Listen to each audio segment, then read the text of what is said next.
a excepción de aquellas ocasiones donde directores de filmes llegan a producir alguna otra película, los dichosos productores por sí mismos no son realizadores cinematográficos y queda muy claro en ocasiones donde estos han interferido demasiado con la producción. Raras veces han salvado un producto, pero las veces que lo han arruinado, algunos son casi imperdonables. Aquí vamos con algunos casos. Luces, micrófonos, que comience lo geek.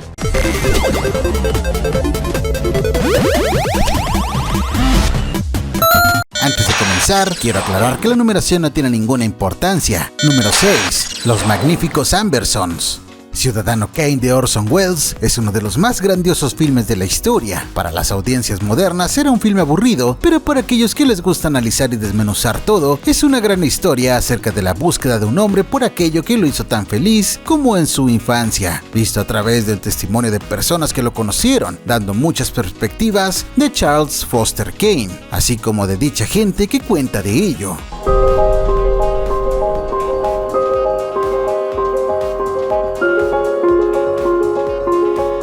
Hizo al entonces muy joven director y estrella del filme en una poderosa figura del mundo del entretenimiento, aunque no lo suficiente para tener control total en su próxima película, la llamada Magníficos Ambersons. No es secreto que las cosas entre el director y los estudios no fueron muy amigables, y se le considera a esta como el abuelo de las películas intervenidas por estudios. En el filme vemos la historia de una decadente fortuna de una familia estadounidense durante la época del cambio, gracias a la llegada de los vehículos automóviles. La historia está basada en una novela del año de 1918 escrita por Bud Tarkington. En el filme, lanzado en 1942, Welles de hecho tuvo la idea de cortar un poco de esta después de que su corte original tuviera una respuesta mixta, pero aún con dichos cortes y trabajos de edición, la respuesta no terminó siendo más favorable. Hot and cold running water, upstairs and down. And stationary washstands in every last bedroom in the place. Orson tenía control total del filme siempre y cuando hiciera una película en específico para RKO Pictures, el cual nunca hizo, por lo que los productores de dicha compañía hicieron cambios, cortaron casi una hora de material de esta versión, editaron la música del compositor Bernard Herrmann al punto que este hizo una petición al estudio de quitar su nombre de los créditos y cambiaron el final por uno más feliz y cercano al libro. Poco pudo hacer Welles para defender su corte final de la película, pues estaba ocupado realizando otro proyecto para Nelson Rockefeller y el material que fue cortado terminó siendo destruido por el estudio, es decir, que jamás veremos esas escenas cortadas, y nosotros que pensábamos que nuestros guardianes legales eran rudos al castigarnos nuestras consolas de videojuegos. Automobiles are a useless nuisance. Never amount to anything but a nuisance. They had no business to be invented.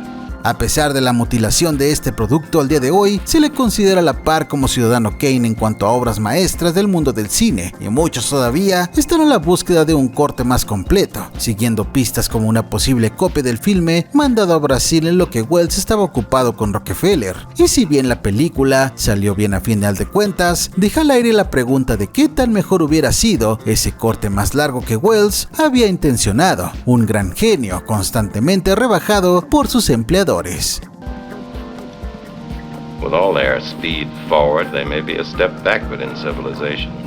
Número 5. Hancock. En el año 2008, el mundo de los superhéroes en el cine estaba cambiando, pues tenían a sus Iron Man, iniciando el universo cinematográfico de Marvel, y Caballeros de la Noche de Christopher Nolan, empezando a tomar su lugar histórico. Y luego llegaba Will Smith con una versión más alocada y borracha del típico superhéroe hombre de una película. Vaya que el 2008 estuvo lleno de ejemplos únicos para este subgénero. Originalmente conocida como el filme de Esta noche él viene, el director Peter Berg y la estrella Will Smith nos trajeron el filme Hancock, acerca de un sujeto con superpoderes, pobre como el típico mexicano y tan borracho como un americano durante el día de San Patricio.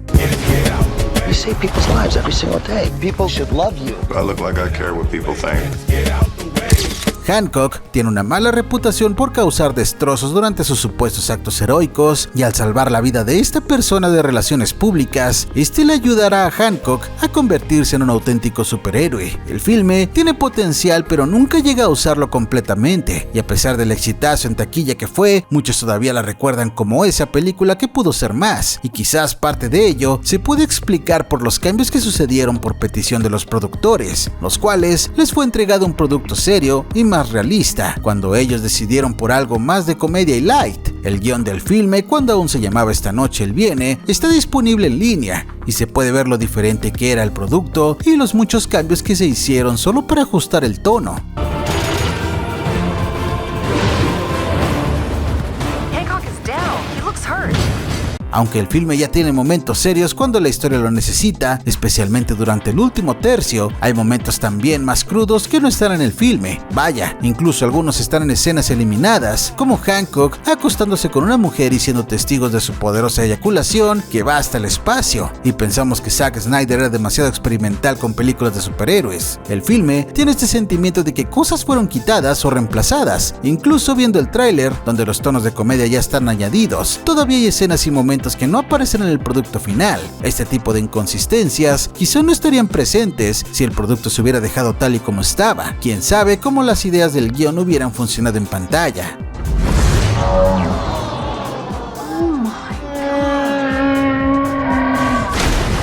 I don't even remember that. Pero bueno, aquí sí que no hay prisa por hacer un hashtag release the bear cut, porque el filme tiene sus fans tal y como está, además de reunir más de $600 millones en taquilla mundial, así que la compañía no tiene prisa en arreglar un producto que dio más de lo que se esperaba. Noticias de una secuela estuvieron circulando por los siguientes años, pero bueno, han pasado ya más de una década y nada de dicha secuela. Lo más nuevo es que la actriz Charlize Theron en 2020 expresó interés en participar en la secuela si alguna vez se hiciera, pero ya nada se ha dicho de la idea desde entonces. Si llegan a hacerla, ojalá no tenga productores queriendo cambiar el tono de producto otra vez. Make it look hard.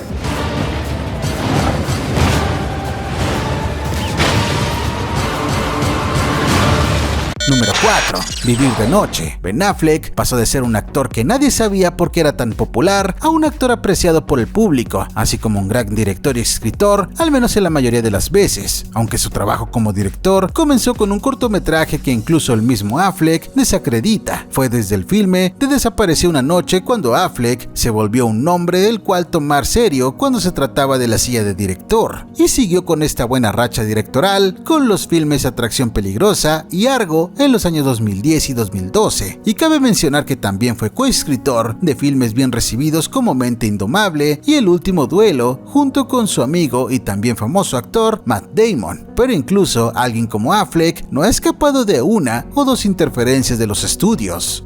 You don't think I'm strong enough? I don't know if you're cruel enough. Powerful men don't have to be cruel. Mientras estaba ocupado actuando como Batman y escribiendo un guión que de verdad fuera el mejor posible, Affleck dirigió el filme Vivir de Noche, basado en un libro del mismo nombre escrito por Dennis Lehane, y que trata de un contrabandista que llega a convertirse en una especie de gángster, con un guión enteramente dirigido por él. El problema no es la dirección y las actuaciones, sino el hecho de que claramente estamos viendo un filme que es más corto de lo que debería y un poco acelerado para salir a tiempo en los cines, quizá por los otros proyectos de Affleck que tenían mano, entre ellos por supuesto escribir y dirigir Batman. La historia de la película toma lugar a través de algunos años, pero no parece haber mucha indicación del paso del tiempo, al menos no de manera clara. It no longer matters what you want. You're in this life. Hay personajes y tramas que toman lugar en algún punto, pero terminan dejando la historia sin advertencia alguna o regresan con muchos cambios fuera de cámara y sin contexto. Incluso, durante los últimos minutos antes de los créditos que cierran la película, suceden eventos que se requerían de más tiempo en pantalla para que se sintiera el impacto. Basándonos en los anteriores filmes de Affleck, esto no parece ser por incompetencia, sino por peticiones del mando, pues el filme tenía que completarse lo antes posible para que Affleck regresara a trabajar en Batman, lo cual significó que tenía que finalizar la producción lo antes posible, y el trabajo de edición lo refleja. Se siente que vemos un filme de 3 horas cortado a solo 2, y honestamente, un poco más de tiempo en estos eventos hubieran mejorado mucho esta película en términos de personajes, flujo e historia. Breaking the rules meant nothing. Vivir de Noche no fue tan bien recibida como los otros filmes dirigidos por Affleck y le hizo perder a la compañía productora alrededor de $75 millones de acuerdo a ejecutivos. La crítica pareció llegar en su mayoría a la misma conclusión. El filme parece tener las piezas correctas para funcionar, pero simplemente no estaban ahí, casi como si se quedara en la sala de edición. Affleck no ha dirigido un filme desde entonces, pero siempre está planeando sus próximos proyectos, y si bien no tendremos su filme de Batman, pero eso no significa que Affleck no tenga más que ofrecer en el futuro. Solo esperemos que después de esta experiencia no tenga que volver a enfrentarse a la temible ira de los productores que se creen más directores que el mismo director. You had to be strong enough to make your own.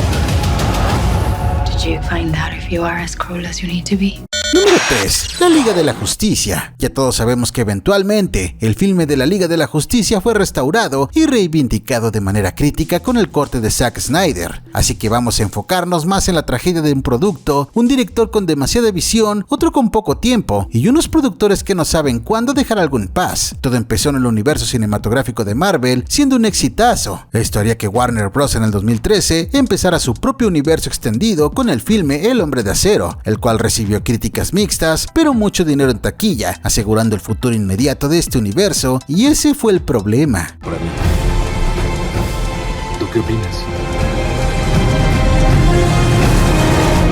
Los productores entonces vieron signos de dinero en la idea de acelerar el avance de este universo con la segunda película, y combinando las ideas alocadas de Snyder, tuvimos Batman v Superman, la cual todavía es reconocida por ser uno de los filmes de superhéroes más decepcionantes de los últimos tiempos, pero tuvo sus momentos y ofreció a uno de los mejores Batman en pantalla con Affleck. Mientras se vivía la decepción del filme, Warner y el director Zack Snyder ya se encontraban trabajando en la siguiente película, La Liga de la Justicia. Basados en la recepción de Batman v Superman, los productores empezaron a planear unos cambios en cuanto al tono y eventos de la historia para hacer en sentimiento más cercano a la competencia. Snyder filmó y dirigió estos cambios por un tiempo, pero entonces sufrió la tragedia del suicidio de su hija, lo cual eventualmente resultó en su salida temporal del proyecto. Y aún así, los productores no querían atrasar el lanzamiento de la Liga de la Justicia. My turn. Come together. El director de las primeras dos películas de Vengadores, Joss Whedon, el cual también reescribió el guión a petición de los productores, terminó siendo el director de las escenas cambiadas, y ni siquiera él tuvo mucha libertad en eso, teniendo que hacer el resto de las filmaciones y el trabajo de edición de manera acelerada, resultando en malos efectos especiales y un filme masacrado para durar apenas 2 horas. No ayudó el hecho de que Henry Cavill, el actor de Superman, no podía rasurarse el bigote que se había dejado crecer después de las filmaciones principales y antes de los cambios por necesitarlo para sus escenas de Misión Imposible repercusión, resultando en malos efectos especiales usados para borrarlos digitalmente. Y luego está el pésimo comportamiento de Joss Whedon.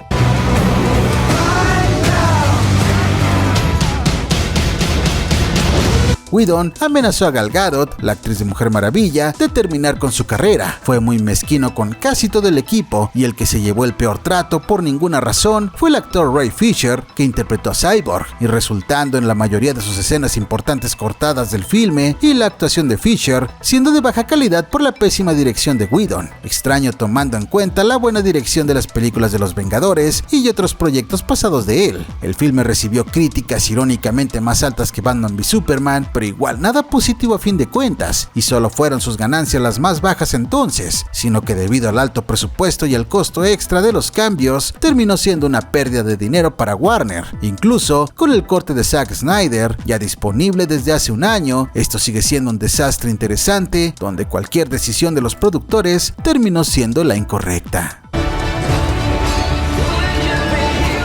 I made him a promise. Número 2. La Brújula Dorada. Literatura, una buena fuente para historias en los ojos del mundo del cine, y muchas veces el mismo mundo del cine encarga que se escriba un libro para poder hacer un filme, porque escribir un guión simplemente tendría mucho sentido. En fin, también gracias a franquicias como El Señor de los Anillos y Harry Potter, las compañías productoras siempre buscan adaptar la siguiente gran franquicia basadas en libros que les llenarán los bolsillos durante los siguientes años, y también muchas veces fracasan rotundamente. Como ejemplo tenemos el filme del 2007 basado en los libros de Philip Pullman, La Brújula Dorada, dirigida por Chris West. and where every human is guided by the animal manifestation of their soul, their demon. Los productores del filme, los cuales eran de la misma compañía que hizo las películas del Señor de los Anillos, hicieron varios cambios en casi cada etapa de la producción, todo bajo la muy equivocada idea de que si los libros son para el público infantil, entonces el filme también debería ser tratado como tal, y resulta que los productores no solo son malos realizadores cinematográficos, también son muy condescendientes cuando se trata de entender al público infantil, pues pidieron la reducción de elementos claramente cristianos a la historia original, así como quitar ciertas palabras y elementos de la historia que ellos determinaban como muy crudos para el público infantil, a pesar de que, ya saben, esas cosas ya estaban en dichos libros que forman parte de la literatura infantil, pero tener sentido común nunca ha sido requisito para ser productor. Who's she? Dunno. I have to go back to the north very soon. And I'm going to need an assistant. Me? Los productores también pidieron ciertos actores específicos como Ian McKellen en la película, y las cosas se pusieron tan mal que el director se salió del proyecto y fue reemplazado por Alan Tucker, el cual también terminó saliendo del filme justo a tiempo para que el director original, Chris West, regresara para terminarlo todo. Mucho material, mucho de ello importante y fiel al primer libro de la saga titulada La Materia Oscura, fue cortado del producto final para reducir la duración del filme a solo 2 horas, a pesar de que estas películas, como Harry Potter y El Señor de los Anillos, llegaban a ser tan largos como eran exitosos, y nuevas escenas fueron filmadas para restaurar partes de la historia perdidas en la edición, solo que dichos de una manera muy tosca y acelerada. We Egyptians have been hurt more than most by these child thieves. I need to go north with you. El director llamó al filme una experiencia terrible y los resultados terminaron dañando a la compañía en lugar de asegurar un éxito, y fue una de las razones contribuyentes a la reestructuración de la compañía New Line. Chris West estaba dispuesto a pedir que las siguientes películas basadas en los otros libros fueran más respetuosas al material original, pero los malos resultados, así como el miedo a las reacciones seculares y religiosas por los temas de dicho material, New Line decidió no continuar esta saga. No fue sino hasta el año 2019 cuando los libros fueron adaptados de nuevo en la serie La Materia Oscura de HBO, la cual ha sido más que mejor recibida en todo sentido, quizás porque no involucró a productores con dedos de mantequilla, decidiendo que es apto para el público infantil. I'm ready to fight. These people need our help, Yorick. Let's go get them. Número 1. El Muñeco de Nieve. Y una última de libros de películas para terminar todo en esta ocasión. Damas y caballeros, el escritor noruego Jon Esba, con 12 novelas escritas protagonizadas por su propia creación, el detective Harry Hole, una compañía de películas que ya tiene más que suficiente material para una nueva saga, y el mundo del cine es tan largo que hay lugar para otro detective ahí, al lado de Sherlock Holmes, Dick Tracy y Benoit Blanc, entre otros. En los años del 2010, el filme fue concebido para adaptar la quinta novela de la saga, El Muñeco de Nieve, y ningún otro director más que el mismísimo Martin Scorsese fue elegido como el director, aunque para el 2013 tuvo que dejar esa posición por estar ocupado haciendo otros filmes y formular sus terribles opiniones del cine de superhéroes. I transferred from missing persons. Harry Hole. We studied your cases at the academy. They date back that far.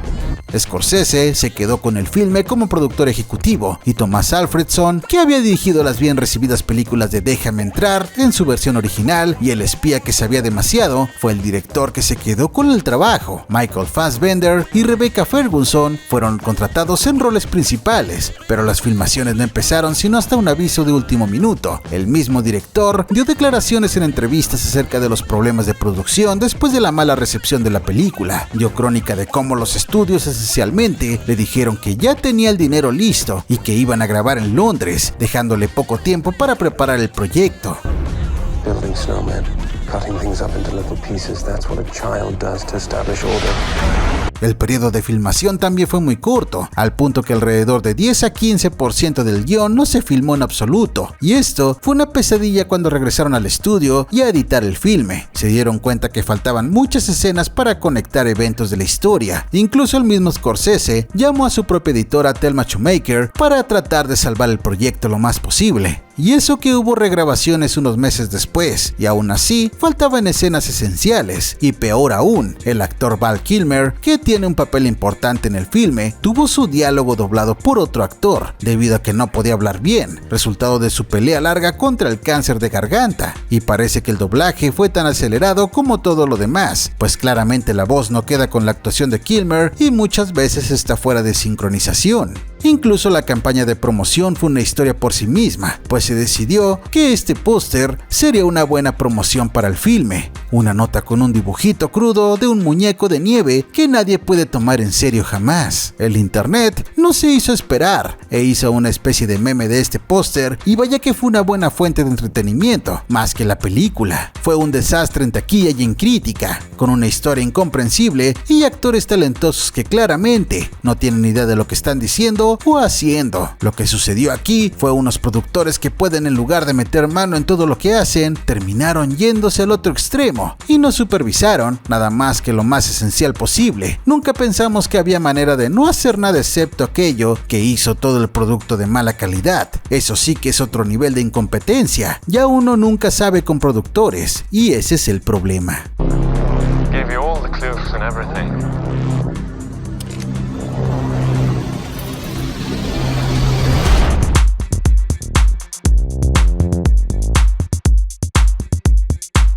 Dime lo que opinas, ¿qué otra película crees que quepa en este top? Déjalo aquí abajito, me importa muchísimo tu opinión. Regálame una manita arriba, sígueme en Twitter, Instagram, TikTok, dale like a la página de Bowser Geek y únete a la secta de Bowser Geek 2.0. Comparte este video y si no estás suscrito recuerda suscríbete, créeme, no te vas a arrepentir.